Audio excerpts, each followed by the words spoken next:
या विश्वामध्ये हिंदुस्थानचा पवित्र ग्रंथ की ज्या ग्रंथामध्ये कसं जगावं, कसं वागावं, काय खावं, काय प्यावं, या सर्व गोष्टींची मूलभूत प्रक्रिया तुम्हा आम्हा बहुजन समाजाला संत वाङ्मयातून निर्माण केली. तो हिंदुस्थानचा पवित्र ग्रंथ गीता अध्याय 2 मधल्या मी 13व्या क्रमांकाचा श्लोक आजच्या प्राप्त समयाला, प्राप्त परिस्थितीला धरून मानवी जीवनाचं मूल्य काय, मानवी जीवनानं काय केलं पाहिजे, मानवी जीवनाच्या काय अवस्था आहेत, काय दुर्मिळ गोष्टी आहेत, त्या आपल्याला कशा प्राप्त झालेल्या आहेत, असं भगवान अर्जुनाला सांगतायत.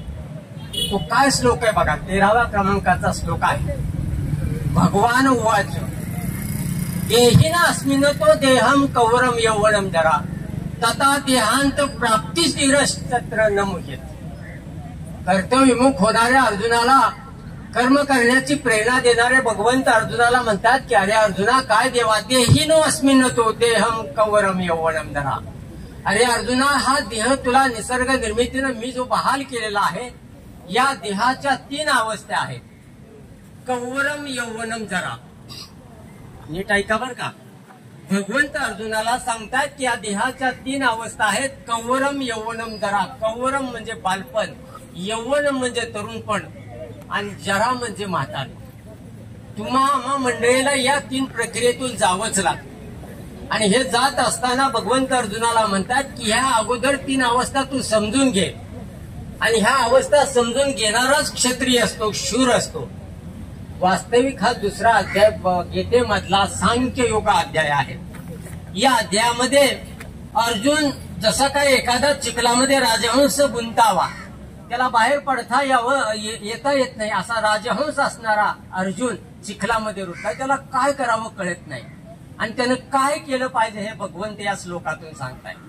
आणि याच श्लोकावर कैवल्य चक्रवर्ती माऊली महावैष्णव टीकात्मक करताना ज्ञानेश्वरीमध्ये म्हणतात, आणि शरीरात आघवे हे नाशिवंत स्वभावे म्हणून तू अजून जावे पंडुकुमारा. अरे अर्जुना, हा देह आहे ना, देह हा नाशवंत आहे, नश्वर आहे, हा शाश्वत नाही.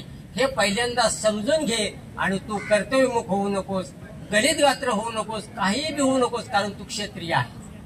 कारण तू क्षत्रिय असल्यामुळे तुझ्याकडे अनेक पुरुषार्थ आहेत, अनेक गंधर्वांनी तुझे पोवाडे गाळलेले आहेत, तरी सुद्धा तू कर्तव्यमुख होणार असेल तर काही उपयोग नाही. हा मार्गदर्शन या मानवी देहाचं भगवंत अर्जुनाला करतात. कारण युद्ध निश्चित झालेलं आहे, कौरव पांडव युद्धाला तयार झालेले आहेत, आणि यामध्ये आपले अपतिष्ट आहेत, त्यांना कसं मारावं असा अर्जुनापुढे प्रश्न पडल्यामुळे तो गलित गात्र झालेला आहे.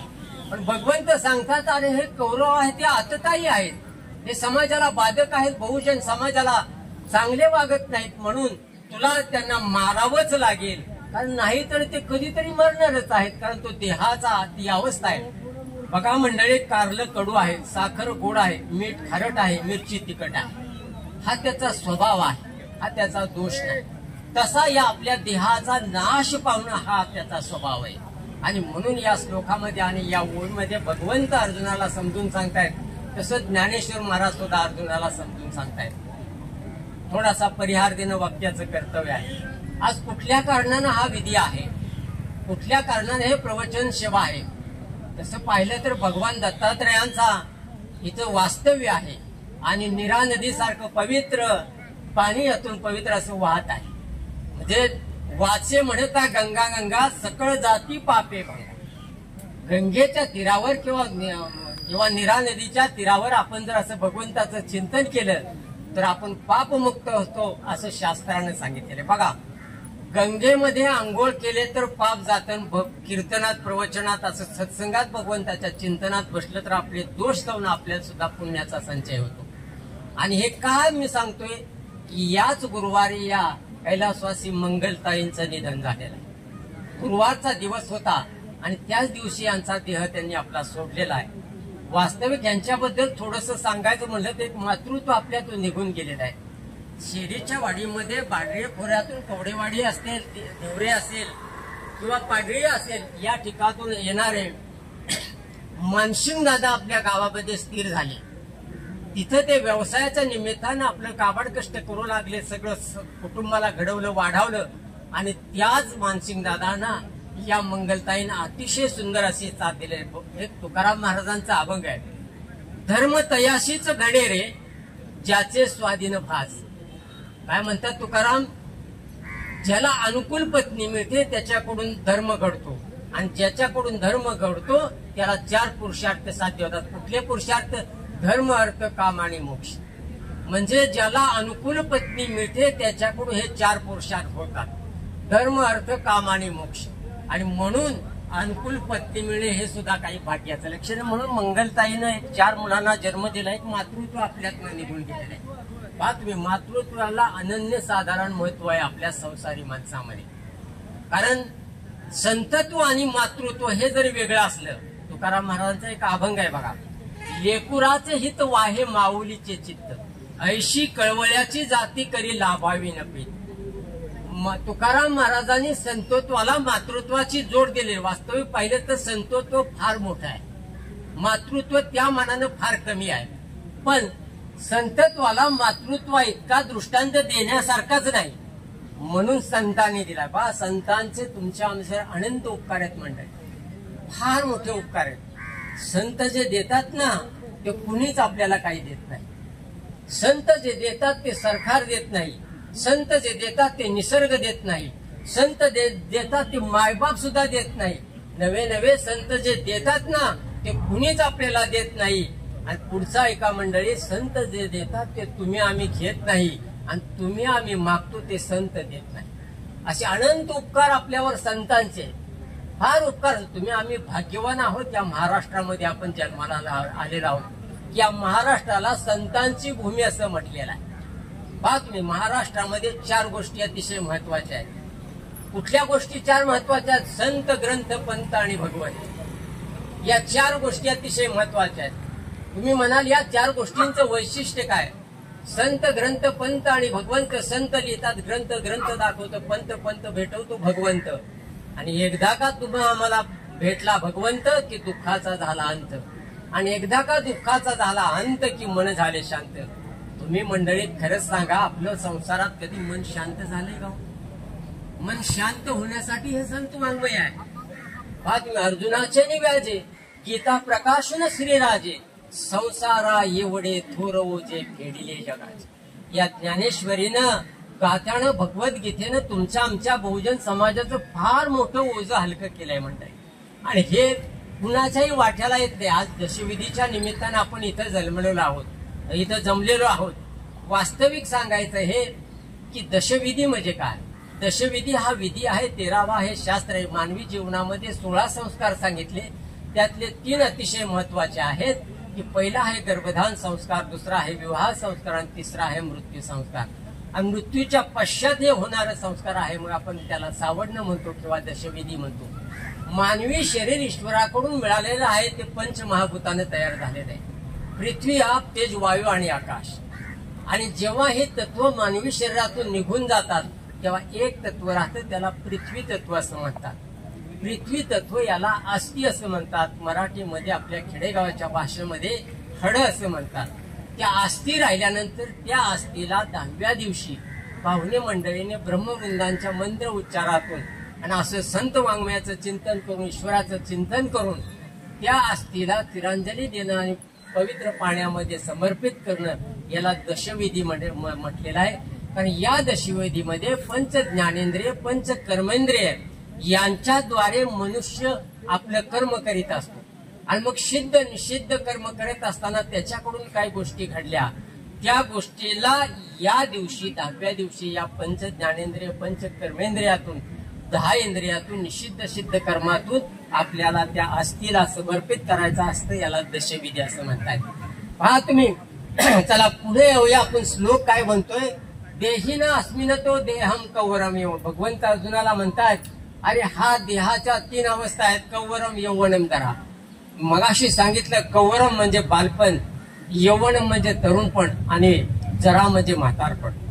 बालपण, तरुणपण आणि म्हातारपण या 3 अवस्थेतून तुम्हा आम्हाला जावंच लागतं, हेच भगवंत अर्जुनाला समजून सांगतायत. अर्जुनाला सांगतायत का? तुम्हा आम्हाला सांगतायत. अर्जुनाला निमित्त केलेला आहे या गीतेमध्ये, ज्ञानेश्वरीमध्ये. तो सगळा उपदेश आपल्यासाठी आहे. बालपण, तरुणपण मध्ये काय म्हणतो आपण? पाहत मी, बालपण हे आपण सहजवारे म्हणतो माय माऊली, की मग बालपणात पायात बळ असतं, तरुण पण कमरेत बळ असतं आणि म्हातारपण तोंडात बळ असतं. आपण सहज असं म्हणतो. पण बऱ्याच वेळेला बालपण खेळण्यामध्ये जातं, तरुण पण आसक्तीमध्ये जातं आणि म्हातारपण चिंतेमध्ये जाते. याचं कसं होईल, त्याचं कसं होईल, हे कसं होईल, तसं होईल. अशा 3 अवस्थेतून आम्हाला जावंच लागतं. जरी बालपण पायात बळ असेल, जरी त्याचं खेळण्यामध्ये जात असेल, तरी सुद्धा संत वाङ्मय गीता ज्ञानेश्वरी आपल्याला असं म्हणते की बालपण हे विद्या संपादन करण्यामध्ये गेलं पाहिजे. विद्या मिळवली पाहिजे बालपण, कारण विद्या विनयेन शोभते. विद्या असल्याशिवाय ज्ञान मिळत नाही आणि ज्ञान आल्याशिवाय कर्म आपल्याकडून सात्विक होत नाही.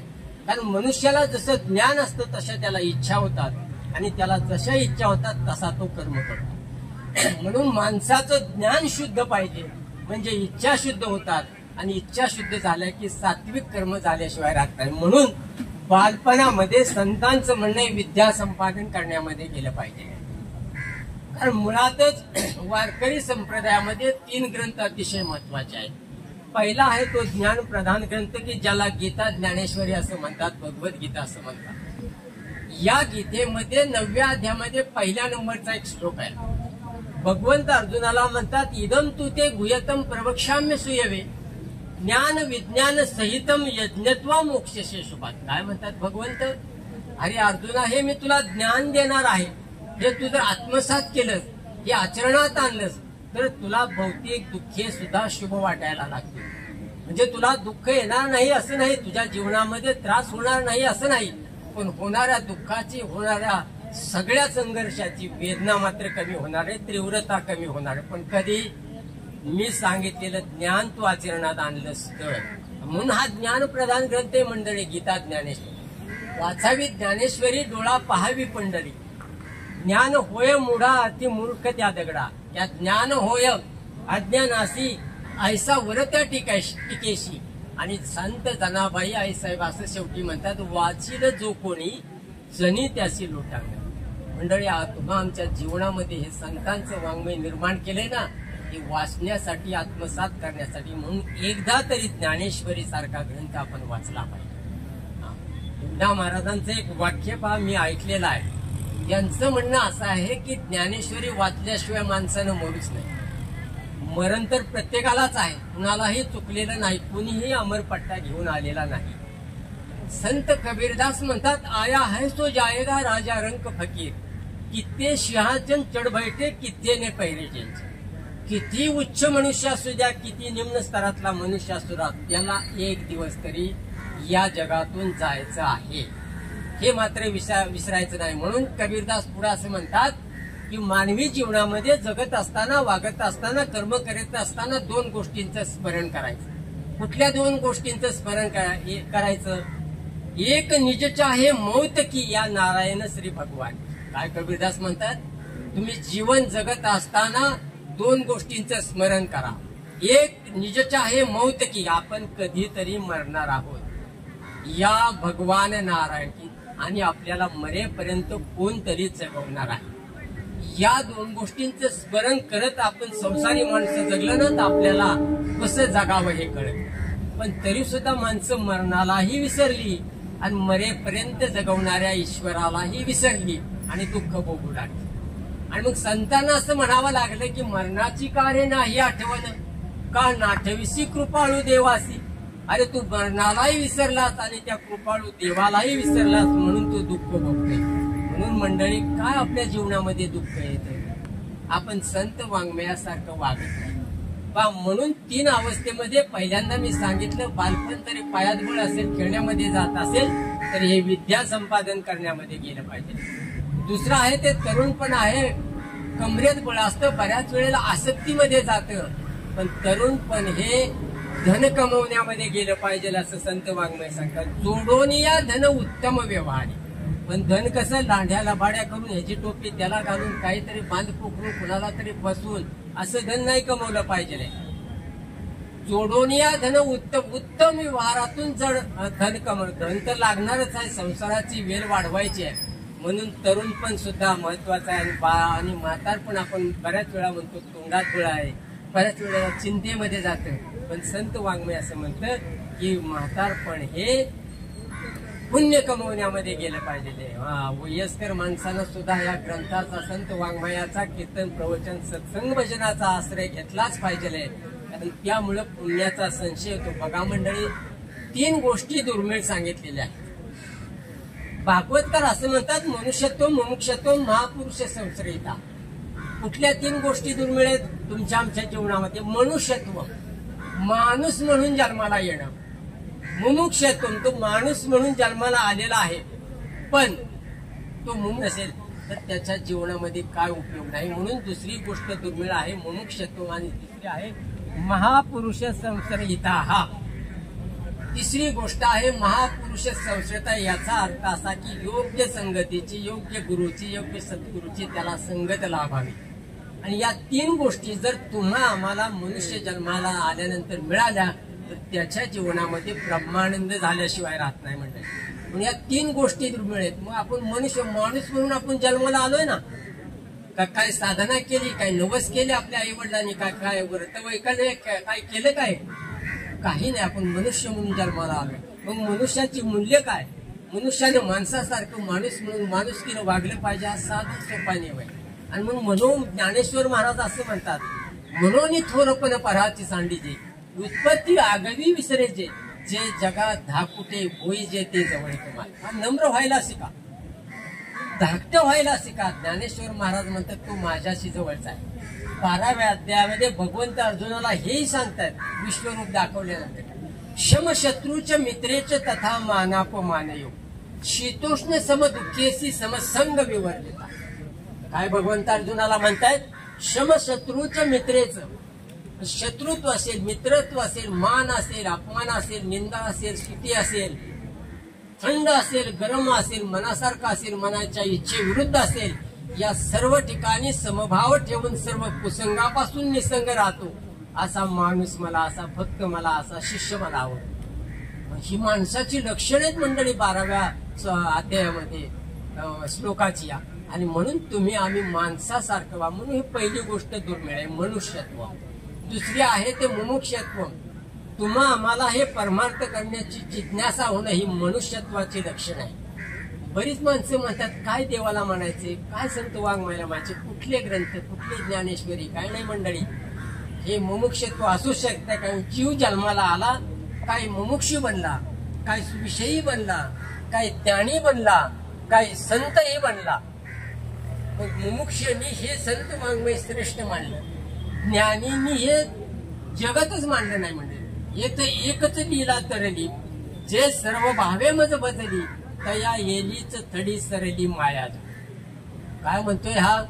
म्हणजे ज्ञानी माणूस हे जगतच नाही म्हणतोय, हे माया जाळे म्हणतोय. हे जगत आहे ना, ज्ञानी माणसाने या जगताकडे बघताना हे जगत नाहीच, एकच ईश्वराचं अनुष्ठान आहे. हे सर्व करतोय ते ईश्वर करतोय, हे ज्ञानी माणसाला. आणि संतांनी काय मांडलं? संतांनी ह्या जगताकडे पाहताना पूज्य मांडलं. तुकाराम महाराजांचा एक अभंग आहे बघा, पाषाण देव पाषाण पायरी, पूजा एकावरी पाय ठेवी. बा तुम्ही, मंदिराची पायरी पाषाणाची आहे, मूर्तीही पाषाणाची आहे. मग एकावर पाय द्यायचा आणि एकावर डोकं ठेवायचा, हा भेद का? ऐका मंडळी, पाषाण हा पाषाणच आहे, मूर्तीही पाषाणच आहे. मग एकावर डोकं आणि एकावर पाय, हा भेद का? तेव्हा संतांनी असं सांगितलं, जेव्हा कृती बदलते तेव्हा भाव बदलतो, आणि एकदा भाव बदलला की भक्तीमध्ये रूपांतर होतं. म्हणून मनुष्याचं हे लक्षण आहे की भक्ती करणं. नाथरायांचा एक अभंग आहे, भक्तीविन पशु कशाशी वाढीला, सटवीने कैसा नाही. नाथराय असं म्हणतात, मानवी जीवनामध्ये जर भक्ती नसेल, संत वाङ्मयाचा, ईश्वर चिंतनाचा त्याला सहवास नसेल, तर तो पशु समान आहे. थोडं म्हणतात, सटवीना 5व्या दिवशी का त्याला नेलं. बघा संतांनी काय सांगितले. म्हणून भक्ती सुद्धा आपल्या जीवनामध्ये असली पाहिजे. म्हणून संतांनी या जगताकडे पाहताना पूज्य म्हणून पाहिलं. आणि पुढचा आहे का, ज्या जगताला पूज्य म्हणून पाहिलं त्या जगताने संतांना डोक्यावर घेऊन घेतलं, आणि ज्या जगताला ज्यांनी ज्यांनी तुच्छ मानलं त्या संतांनी त्या जगताला पायाखाली तुडवलं. म्हणून भक्ती श्रेष्ठ आहे, संत वाङ्मय श्रेष्ठ आहे. आणि विषयी काय म्हणतो? विषयी म्हणतो हे जगत म्हणजे मला भोगण्यासाठी, मला सुख मिळवण्यासाठी आहे, मला भोग मिळण्यासाठी आहे. परंतु संत असं म्हणतात की भोग तरी संपतो, भोगता तरी संपतो, किंवा भोगण्याची इच्छा तरी संपतो. तुम्हाला मी छोटासा दृष्टांत सांगतो म्हणजे लक्षात येईल. पहा तुम्ही, विषयाने हे जगत भोग्य मानलं. वास्तविक हे जगत भोग्य मानण्यासारखं नाही, संतांनी पूज्य मानलं. ज्ञानीने हे जगत मानलंच नाही. म्हणून जगताला भोग्य मानायचं नाही. अकबर बिरबल एकदा महालातून बाहेर गेले. जाता जाता ओढ्याच्या कडेला एक कुत्रा होता. कुत्राचं बाहेर जीभ काढून होता, ऊन पडलेलं होतं. आणि बादशाह बिरबलाला म्हणाला की अरे बिरबल, ये तो कुत्ता है, कुत्ते के मुंह में इतनी बड़ी जीवा है, वो बोलता क्यों नहीं? काय म्हणला बादशाह बिरबलाला की अरे बिरबल, इतका मोठा कुत्ता, याच्या तोंडात एवढी मोठी जीभ आहे, हा बोलत का नाही?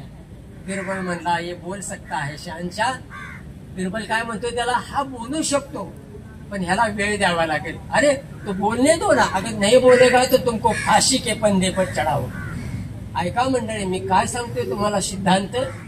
या जगताकडे विषयाने पाहताना भोग्य म्हणून पाहिलं. हे भोगण्याचं साधन आहे. मला पाहिलं भोगण्याचं साधन नाही. मग संत वाङ्मय असं म्हणतं की भोग तरी संपतो, भोगण्याची इच्छा तरी संपतो, किंवा भोगता तरी संपतो. बिरबल असं म्हणतोय की बोलेगा, एक कुत्ता बोलेगा, अगर नहीं बोलेगा तुमको फांसी के फंदे पर चढाऊंगा. तर बिरबल म्हणतो शहंशाह हे बोलेल, याला काही विधी आहे. काय विधी आहे? 20 लाख रुपये खर्च येईल. शिवाजी बापू काय म्हणतोय बिरबल बघा, याला 20 लाख रुपये खर्च येईल, 20 वर्षाचा अवधी द्यावा लागेल, हा कुत्रा बोलेल. शेजारी सर्व सैन्य उभे होते, त्यातला सेनापती ऐकतोय बर का. अरे काय बिरबल मूर्ख, कुत्रा कुठं बोलतो का म्हणे.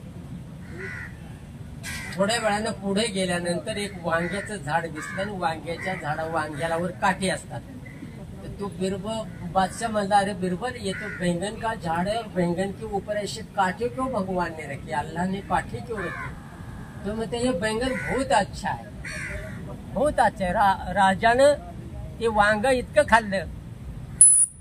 असू द्या, आवाज येतोय ना सगळ्याला. हा, वांग त्या राजानं त्या दिवशी चांगलं म्हणून इतकं खाल्लं, त्याचं दुसऱ्या दिवशी पोट बिघडलं. आणि तोच राजा बिरबलाला म्हणा अरे तुम बैंगन अच्छा है बोलता है और हमारा पेट खराब हो गया. तो बोला बैंगन के ऊपर जो छत्र रखा है ना काटे का, इसलिए ऐसा हुआ. अरे कभी अच्छा ही बोलते हैं, कभी बुरा ही बोलते हैं. काय झालंय का मंडळी तिकडचं? बर का, मला सांगायचं. सेनापती जवळ येतो आणि बिरबलाला म्हणतो अरे बिरबल, काय तू वेडा आहेस का काय, असं कुत्रा कुठे बोलतो का? म्हणला मी काय वेडा आहेस का? अरे म्हणला आता मला 20 लाख रुपये मिळत आहेत. हा, राजाचं वय आता 80 वर्ष आहे, 20 वर्षाचा अवधी घेतलाय, मला आता 20 लाख मिळतात. राजा 80 वर्षाने 20 वर्ष जगेल का? आणि माझं तरी काय खरेल? तुमचं आमचं सुद्धा काही खरं नाही. मनुष्याला केव्हा कुठे कधी कसं मरण येईल काही सांगता येत नाही. पण बिरबलाने राजाकडून 20 लाख मिळवले आणि 20 वर्षाचा अवधी मिळवला. याचा सिद्धांत असा आहे की भोग तरी संपतो, भोगता तरी संपतो, किंवा भोगण्याची इच्छा तरी संपतो. म्हणून या जगताकडे पाहताना भोग्य म्हणून पाहूच नका, पूज्य म्हणून पहा. जगत फार सुंदर आहे. मनुष्य जीवनामध्ये 2 सोहळे सांगितलेले आहे. एक जन्माचा आहे, दुसरा मृत्यूचा आहे, आणि मधल्या अवस्थेला आयुष्य असं म्हटलेलं आहे. म्हणून फार सुंदर आयुष्य, सुंदर त्याची झालर लावा. पहा तुम्ही, झुळझुळ वाहणाऱ्या झऱ्यावर राजहंस विसवतात आणि नाला डबक्यावर डास विसवतात. आपण राजहंस व्हायचं का डास व्हायचं हे आपल्या हातात. आणि हे आपल्या हातात काय ते भाग्यवान आहात. जगताकडे बघताना भोग्य म्हणून बघितलं नाही पाहिजे. कारण भोग तरी संपतो, भोगता तरी संपतो, किंवा भोगण्याची इच्छा तरी संपतो. पहा तुम्ही, मानवी जीवनामध्ये काही गोष्टी म्हणून जीव जन्माला आला, अनेकांचं ऋण घेऊन आला. मग ते देशाचं असतील, राज्याचं असतील, जिल्ह्याचं असतील, तालुक्याचं असतील, गावाचं असतील, शेजाऱ्या पाजाऱ्यांचं, मित्रमैत्रिणींचं, पाहुणे रावळ्यांचं ऋण असते. तो ऋण जीव घेऊन येतो आणि जन्मभर आयुष्यभर ते ऋण फेडत असतो. आणि सर्वात 3 ऋण अतिशय महत्वाचे की ते जीवाला मरेपर्यंत फेडावेच लागतात. काहींचे ऋण काहीही केलं फेडता येत नाही. त्यामध्ये नंबर आहे मायबापाचा. आपल्या कातड्याचे जोडे शिवून जरी मायबापाच्या पायात घातले तरी सुद्धा जीव त्या ऋणातून मुक्त होतच नाही. पण काही अंशी मुक्त होता येतं. वृद्धापकाळात आई वडिलांना तुम्ही कसे आहात, तुम्ही बरे आहात का, खाल्लं का, पिल्लं का, एवढं जरी विचारपूस केली तरी सुद्धा काही अंशी जीव ऋणातून मुक्त होता येईल.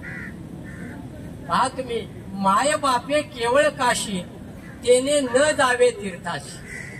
पुंडलिके काय केले, परब्रह्म उभे केले. मायबापाची सेवा करून भक्त पुंडलिकाने पंढरपुरात या जगाच्या मालकाला आणलं आणि विठेवर उभं केलं. सर्व पुण्य आहे ती मायबापाच्या सेवेमध्ये आहे. म्हणून जीव जन्माला आला, अनेकांचं ऋण घेऊन आला, पण मायबापाचं ऋण त्या जीवाला कधीही फेडता आलेलं नाही. महाराष्ट्रामध्ये 2 गोष्टी अतिशय महत्वाच्या आहेत. एक आहे ते वासराला गाईचं दूध आहे आणि लेकराला आईचं दूध आहे. वासरू जन्मल्या उभं राहतं, पण आईचं लेकरू जन्मल्या उभं राहत नाही. त्याला फार आईला खस्ता खाव्या लागतात, फार खस्ता खाव्या लागतात. किती लेकरांना आता कळलंय. हा तुम्ही काय किती मुलांना हे कळलंय. म्हणून मुलाला आणि मुलीला 2 परीक्षा द्याव्या लागतात. मुलीला परीक्षा द्यावी लागते, आपलं लग्न होईन, आईबापाची मान खाली जावी लागणार नाही असं कर्म करणं. यामध्ये मुलगी पास होते, मेरिटमध्ये पास होते. आणि मुलाचं लग्न झाल्यानंतर तो जर आईबापाला सोडून जात नसेल तर तो मुलगा मेरिटमध्ये पास. म्हणून हे ऋण घेऊन आला. मायबापाचं ऋण कधीच मंडळी फेडता येत नाही, कधीच फेडता येत नाही. दुसरे ऋण आहेत ते संतांचे ऋण फेडता येतात. कधी संत वाङ्मयावर विश्वास ठेवून त्याप्रमाणे आपलं आचरण केलं तर. आणि भगवंताचं एक ऋण आहे, ते भगवंताच्याही ऋणातून जीवाला मुक्त होता येतं, पण कधी त्याचं नाव घेतलं तर. ज्ञानदेव कुसे निवृत्तीशी चाड, गगनावनी वाढ नामा. आकाशापेक्षा मोठं असणारं भगवंताचं नाव आहे. पहा तुम्ही, पहा काकस्पर्शाला अतिशय महत्व आहे. पहा तुम्ही, मानवी जीवन मिळालेलं आहे ते शरीर साधन आहे आणि साध्य मोक्षस्थानी जाणे आहे. आणि या दशविधीला काकस्पर्श होणे हे मोक्षस्थानी जाणे. पहा तुम्ही, जीवाला 3 गोष्टीमध्ये पुनर्जन्म मिळतो. एक आहे पाप, दुसरा आहे वासना, तिसरा आहे कर्म. महाभारतामध्ये अंध असलेल्या धृतराष्ट्राचा सुद्धा 100 मुलं त्याच्या देखता मेली. त्याला अंधत्व आलं. तो विदुराला विचारतोय, अरे माझ्याकडून असं काय निषिद्ध कर्म झालं, असं काय माझ्याकडून पाप घडलं की माझ्या देखता माझी 100 मुलं मरावीत, 100 माझ्या सुना विधवा व्हाव्यात, असं मी काय पाप केले. तेव्हा विदुर सांगतो, बाबा रे, हे तुझं पाप मागच्या जन्मीचं. मागच्या जन्मी तू असत एका सर्पिणीची 100 बारकी पिलं जाळून भस्मसात केली आणि त्याचं पाप त्या सर्पिणीने दिलं, शापामध्ये झालं आणि तुला हे या जन्मामध्ये फेडावं लागतं. म्हणून मंडळी, पाप हे आपल्या पुनर्जन्माचं कारण आहे. दुसरं आहे ते वासना आहे. श्रीमद भागवतामध्ये राजा परीक्षितीच्या संदर्भामध्ये एक कथा येते. राजा जडभरीत वैराग्य धारण करण्यासाठी जंगलामध्ये गेला, झोपडी बांधली आणि नामस्मरण करू लागला, चिंतन करू लागला. संपू का?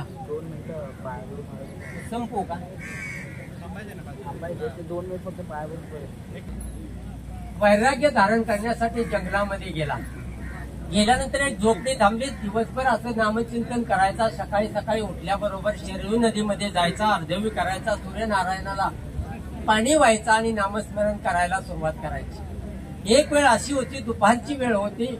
एक गर्भीण हरणी वाघाच्या डरकाळीनं भयभीत होऊन ती नदी अशी ओलांडत असताना तिचा त्या भीतीमुळे गर्भ पाण्यात पडला आणि ते पाडच हळूहळू वाहत या राजा जडभरताच्या शेजारी आलं. त्या राजा जडभरतानं ते पाडच हातामध्ये घेतलं, त्याला नीट पुसलं, स्वच्छ केलं आणि त्याची तो शुश्रूषा करायला लागला, पालन पोषण करू लागला. त्यानं ते हरणाचं पाडस आपल्या झोपडीमध्ये नेलं. त्याला रोज खाऊ पिऊ घालायचा, चांगलं घालायचं आणि ते असं मोठं वाढू लागलं. राजा जडभरताच्या मांडीवर, अंगा खांद्यावर ते पाडस खेळू लागले.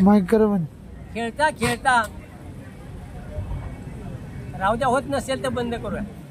खेळता खेळता ते असं मोठं होऊ लागलं. राजाला फार चांगलं वाटायचं. पहा तुम्ही, आजोबाला सुद्धा नातवाचं अतिशय प्रेम वाटतं. वास्तविक नातू आजोबासाठी काहीही करत नाही, पण एक निस्वार्थी प्रेम आजोबा नातवावर करतो. पहा तुम्ही, या सुद्धा माऊलीचं उलट आहे. नातवानेच या माऊलींची इतकी सेवा केली. नातवानीच काय बघा, 9 नातव यांना. काय भाग्य असेल माऊलींचं. सर्वांनाच भाग्य लाभतं असं नाही, सर्वांच्याच विधीला असं संत वाङ्मयाचं चिंतन होतं असं नाही. आणि म्हणून हे मानवी जीवनामध्ये अतिशय महत्वाचं आहे. ईश्वर चिंतन अतिशय महत्वाचं आहे. आणि मग तो राजा धडपडताना असं वाटलं की या पाडसाचं काय होईल. तो वृद्ध व्हायला तो राजा धडपडीत मृत्यूच्या शय्येवर होता. आणि तो सारखा म्हणायचा, या पाडसाचं कसं होईल, या पाडसाचं कसं होईल, या पाडसाचं कसं होईल, असं म्हणत म्हणत त्याचा देह त्याग झाला. तो मरण पावला. आणि भागवतामध्ये एक श्लोक आहे, राजा जडभरीत हरणी गर्भी गेला, त्याला पुढचा जन्म हरणीचा मिळाला. मी काय सांगतोय तुम्हाला, पुनर्जन्म मिळण्यासाठी एक पाप आहे, दुसरं वासना आहे, तिसरं कर्म. पापामुळे राजा धृतराष्ट्र सुद्धा यावर्षी 100 मुलांना तो गमावून बसला. तसं वासनेमुळे हा राजा जडभरीत पुढच्या जन्मी हरणीच्या गर्भी गेला. पहा तुम्ही, तुम्हा आम्हाला सुद्धा मरण. या 8व्या अध्यायामध्ये भगवंत म्हणतात, अंतकालेच मामेव स्मरण मुक्त्वा कलेवरम यम प्रयाती समद भावम याती नात्र्यस्त्य संशय. काय भगवंत म्हणतात बघा, अंतकाळाला जर माझा आठव केला नाहीस, माझं नामस्मरण केलं नाहीस, माझं चिंतन केलं नाहीस, तरी पुनरपी जननम पुनरपी मरणम पुनरपी जननी जठरे शयनम. पुन्हा या संसारूपी दुःखाचा गर्भवास भोगावा लागणार नाही. पण कधी अंतकाळाला माझं स्मरण केलं असतं. पण अंतकाळाला या राजा जडभरताचा सर्व पाडसावर लक्ष केलं, चित्त गेलं आणि त्याला हरणीचा. पहा तुम्ही, महिला मंडळी, जर आपल्याला एखाद्या पैठणीची साडी आवडली, पैठणी आवडली, आणि ती पैठणी आवडली असताना जर मृत्यू झाला ना, तर पुढचा जन्म माशीचा म्हणतो. ती माशी त्या पैठणीवर बसते का, तो चिंतन अंतकाळाला ते केलंय. एखाद्यानं सोन्या नाण्याचं चिंतन केलं तर पुढचा जन्म घुशीचा मिळतो. मग ती घुस त्या घरापाशी येऊन करते. मी पदरचं सांगत नाही, गरुड पुराणामध्ये सांगितलं. म्हणजे अंतकाळाला जशी वासना होईल तसा पुढचा जन्म मिळतो. आणि म्हणून वासना हे अतिशय महत्वाचं. म्हणून अंतकाळाला भगवत चिंतनाचीच वासना झाली पाहिजे. संसारातली तर वासना काहीच कामाची नाही, अजिबात काही कामाची नाही. कारण संतांनी आपल्याला एवढं मोठं करून घेतलंय. बघा तुम्ही, संतांचे बोल जगात अनमोल, तुमचे आमचे बोल अर्थाचे बोल. किंवा असा तो तसा, हे असे ते तसे असलेच आपले बोल असतात. संतांची वाणी अमृताची खाणी, आणि तुमची आमची वाणी नुसते खडूळ पाणी, काही उपयोग नाही. म्हणून संतांच्या वाणीचं, संत वाङ्मयाचं चिंतन आपण केलं पाहिजे. आणि या 3 गोष्टी पुढच्या जन्माला कारण आहे. जीव जन्माला येतो 3 गोष्टी घेऊन येतो. ऐका, पहिले येतो आपलं भाग्य, दुसरं येतो आपलं अस्तित्व, आणि तिसरं आपलं येतो मरण. आपलं भाग्य तर ज्याला आपण कपाळ म्हणतो, ज्याला नशीब म्हणतो. आणि भाग्याच्याही अजून 3 गोष्टी आहेत, अन्न मान धन, हे तो भाग्याच्या अधीन, हे तो प्रारब्धाधीन. काय गोष्टी आहेत भाग्यामध्ये? 3 गोष्टी. कुठल्या? अन्न, मान आणि धन. आता आपण गोडगोड अशी गरम गरम भाकरी खातोय ना, याचा अर्थ माग आपण काहीतरी अन्नदान केलं. अन्नदान सर्वात महत्वाचं. हे भाग्याच्या अधीन आहे. तुम्हाला महाभारतातला एक छोटासा संक्षिप्तानं दृष्टांत सांगतो म्हणजे लक्षात येईल. अन्नदानाला का महत्व आहे? ही फॅमिली तर या बाबतीत फार मोठी आहे बरं का. अन्नदान कशाला म्हणतात पहा. महाभारतामध्ये किंवा पुराणामध्ये सर्वात दानशूर कोण आहे का कोणाला माहिती? महिला म्हणतात कर्ण हा दानशूर आहे. कर्णा इतका दानशूर कोणीच नाही पुराणामध्ये. कर्ण मेला, स्वर्गात गेला आणि यमाला म्हणला, यमा अरे मला भूक लागली, मला भाकरी दे, मला खायला दे, मला जेवायला दे. यम म्हणले तुला जेवायला मिळणार नाही. अरे म्हणला तू मला ओळखलंस का? मृत्यू लोकांमध्ये जा, मी कोण आहे ते विचारून पहा. मला दानशूर कर्ण म्हणतात. तेव्हा यम त्याला समजतात, अरे तू दानशूर आहेस, मला सर्व माहिती आहे. आणि मंडळी, यमाकडे सर्व लोकांच्या कर्माचा हिशोब असतो बरं का. चित्रगुप्त सर्व यमाला आपला प्रत्येकाचा हिशोब 5 मिनिटं हिशोब देतो बरं का. आणि म्हणून तो कर्ण म्हणतोय की भाव विचारून मी दान केलं. अरे मग यम म्हणतो, अरे तू सर्व दान केलेलं आहेस. काय दान केलेस? भूमिदान केलेस, सुवर्णदान केलेस, वस्तुदान केलेस, वस्त्रुदान केलेस, पण अन्नदान नाही केलेस. पण तुझ्या या बोटामध्ये तुझं पुण्य आहे. ज्या वेळेला साधक यायचा, भक्त यायचा आणि मला भूक लागली, मला अन्न पाहिजे असं म्हणायचा, त्यावेळी तू या अंगठ्याच्या शेजारच्या बोटानं युधिष्ठिराचा महाल दाखवायचा, जा तिकडे जेवायला मिळेल. मग आता तुला भूक लागली ना, तुझ्या या बोटामध्ये पुन्हा हे बोट तुझ्या तोंडात ठेव, तोंडात चोख, म्हणजे तुझी भूक शमेल. बायका ना, म्हणजे दानशूर करण्याची अवस्था आहे तुमची आमची काय. म्हणून भाग्याच्या अधीन पहिला अन्न आहे. दुसरा आहे मान आहे. माऊली ज्ञानेश्वरांनी त्यांच्या आयुष्यामध्ये काय काय मान कमावला बघा. समाजाने त्यांची अवहेलना केली, झोळी फाडून घेतली, झोळीमध्ये माती टाकली, तरी सुद्धा त्यांनी पसायदानासारखं तुमच्या आमच्यासाठी वाङ्मय तयार केलं. कधी समाजाची त्यांनी उपेक्षा केली नाही. आज ज्या ज्ञानेश्वर महाराजांनी इतकी उपेक्षा सहन करत असताना सुद्धा आज त्यांच्या मूर्तीवर सोन्याच्या घागरीनं अभिषेक केला जातो. हा त्यांच्या जीवनातला मान. आपल्या जीवनातला काय मंडळी मान? कुठतरी लग्नात आपल्याला नारळ मिळावा, कुठेतरी आपलं नाव घ्यावं, हा आपला मान आहे. म्हणून मान कमवायचा असेल तर तसा मान कमवला पाहिजे. आणि तिसरा आहे आपल्या भाग्याच्या आधी अन्न, मान आणि धन. धन कमवलंच पाहिजे, पण मगाशी सांगितल्याप्रमाणे जोडून या धन उत्तम व्यवहार. या भाग्याच्या अधीन 3 गोष्टी आहेत. म्हणून पहिल्यांदा जीव घेऊन येतो, भाग्य दुसरं घेऊन येतो, अस्तित्व. मी कोणतरी आहे. पहा तुम्ही, प्रत्येकाला वाटतं मी कोणतरी आहे. ज्ञानेश्वर महाराज 4थ्या अध्यायामध्ये 51 क्रमांकाची ओळी म्हणतात, हे मजसी स्तव झाले परी म्या नाही केले, ऐशे जेणे जाणितले तो सुटला. काय ज्ञानेश्वर महाराज म्हणतात, हे माझ्यामुळे झाले. मी होतो म्हणून घर बांधलंय, मी होतो म्हणून लग्न केले, मी होतो म्हणून ट्रॅक्टर घेतला, मी होतो म्हणून बंगला बांधलाय. बाबा तू निमित्त मात्र आहेस, तू निमित्त मात्र. कारण मी म्हणलं की दुःखाची सुरुवात आहे आणि मी निमित्त मात्र म्हणलं की सुखाची सुरुवात आहे. म्हणून आपलं अस्तित्व मर्यादित ठेवा. मी कोणच नाही असं मानून कर्म करा. मी निमित्त आहे. तिसरा आहे जीव घेऊन येतो, ते मरण घेऊन येतो. हे कोणाला चुकलेलं नाही. तुकाराम महाराज म्हणतात, आयुष्य मोजा या पैसाला मापारी तुकारी व्यवहारी संसाराच्या, जैसा का उंदीर ही बोका तैसा काळ धोका नेत. उंदराच्या पिटुकल्यावर जसा बोका टपतो ना, तसा तुमच्या आमच्यावर काळ टपलेला आहे. म्हणून सावध राहा. सावध झालो हरीच्या आलो जागरणा, जेथे वैष्णवांचे दास जय जयकार. म्हणून मी या प्रवचनाची सांगता करताना मंडळी एकच सांगतो, पवित्र गळ्यात तुळशीची माळ घाला. एकदा तरी वारी करा. ज्ञानेश्वरी वाचल्याशिवाय मरूच नका. ज्ञानेश्वर नुसतं पोट ठेवलं नाही, 5 ओव्या जरी वाचल्या, 5 ओव्या तरी.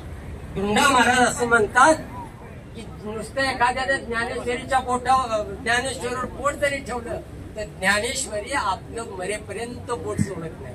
जेवढी जबरदस्त ताकद या ग्रंथ वाङ्मयामध्ये. मानलं पाहिजे ना, मानलं पाहिजे मंडळी. आता एवढं भयानक आहे हे संत वाङ्मय, आपल्याला जीवनाला म्हणजे दिशा देणार आहे. पण आपण ते करत नाही. ते करावं. वारी एकदा तरी करावं. पहा तुम्ही किती सोन्याची गळ्यात चैन घाला, किती दागदागिने गळ्यात घाला, मृत्यूच्या समयाला कोणीही धाडस करत नाही, पडदिशी काढून घेतात. पण आमच्यासारखा मृत्यू हो नका, कुणाच धाडस होणार नाही आमची माळ काढ. पहा किती महत्व आहे आम्हाला. म्हणून पवित्र गळ्यात तुळशीची माळ घाला. एकदा तरी वारी करा. एकदा तरी गीता ज्ञानेश्वरी वाचा. निर्व्यसनी राहा. कांदा मुळा भाजी अवघी मिठाई माझी म्हणणाऱ्या संत सावतामाळ्यांची भाजी पाटीत घेऊन, पाटीत डोक्यावर घेऊन बाजारात बसावं लागतं. घ्यावं ही भाजी. मेथीची भाजी आहे, शेपू आहे, हा देशी मुळा आहे, अनेक रोगांचा क्षय करणारी ही भाजी आहे. घ्या म्हणावं लागतं. मग गिरायक म्हणतो कशी भाजी दिली? म्हणतो 10 रुपयाला पेंडी दिली. गिरायक म्हणतो 15ला 2 द्या. तरी तो म्हणतो बरी घ्या. 33 कोटी देव असणाऱ्या गायीच्या उदरातनं निर्माण झालेलं दूध सुद्धा डेऱ्यांना घ्या म्हणावं लागतं. ज्यावेळेस 7-0 फॅटचं दूध आहे, ज्यावेळेस 7-0 एसएनएफचं दूध आहे, घ्या म्हणावं लागतं. पण तंबाखूची पुडी, गुटख्याची पुडी आणि दारूची बाटली दुकानात जाऊन द्या म्हणावं लागतं. हा फरक आहे. म्हणून हे द्या आणि घ्या हे ज्याला कळालं त्याला हे प्रवचन करा. हा मानवी जीवनामध्ये 3 व्यसनं नसावी, मी तर म्हणतो 4 व्यसनं नसावी बरं का मनुष्य. ऐका, या तुमच्या मातोश्रीच्या समयात मी एक उद्देश सांगतो. मानवी जीवनामध्ये 4 व्यसनं कधी करू नका. मानवी जीवनामध्ये शास्त्रकार असं म्हणतात 3 व्यसनं नसावीत. पहिला आहे शिकार, दुसरा आहे जुगार आणि तिसरा आहे मद. जुगारीमध्ये 3 जण गेले. जुगारीमध्ये गेले राजा परीक्षित, जुगारीमध्ये गेले राजा दशरथ, जुगारीमध्ये गेले पांडव आणि शिकारीमध्ये सुद्धा 2 जण गेले. शिकारीमध्ये गेला नळ राजा आणि शिकारीमध्ये गेले पांडव. पांडव सुद्धा परीक्षिती राजा पांडवाचे अवतार, ते गेले. आणि मध्यामध्ये दारूमध्ये 56 कोटी यादव दारूतच गेले ना. म्हणून ही 3 व्यसनं नसावे असं शास्त्रकार म्हणतात. मी तर असं म्हणतो 4 व्यसनं नसावे. शेवटचं आहे तंबाखू आणि मिसरी. तंबाखू माणसातनं उठवते थुंकण्यासाठी.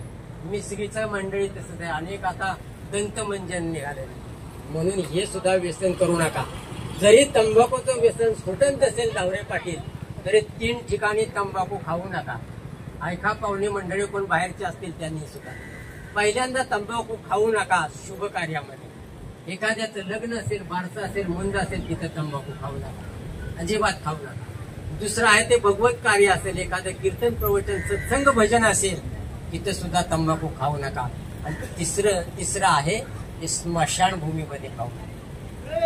वैराग्य म्हणजे स्मशान हे वैराग्य आहे आपल्या. या 3 ठिकाणी खाऊ नका. बाकी तुमचं घेतलं तर बघा, नाही तर सोडून द्या. झालेली प्रवचन सेवा कैलासवासी मंगलताईंच्या चरणी समर्पित करतो. माझ्या आईवडिलांच्या चरणी समर्पित करतो. माझे गुरुस्थानी असलेले हरिभक्तीपरायण नंदकुमार कुमटेकर महाराज यांच्या चरणी समर्पित करतो. एक निर्वाणीचा अभंग म्हणून आणि पसायदान म्हणून हे प्रवचन ही सेवा संपतो. आम्ही जातो तुम्ही कृपा सुद्यावी, आम्ही जातो तुम्ही कृपा सुद्यावी, सकळ सांगावी विनंती माझी वाढ वेळ झाला उभा पांडुरंग,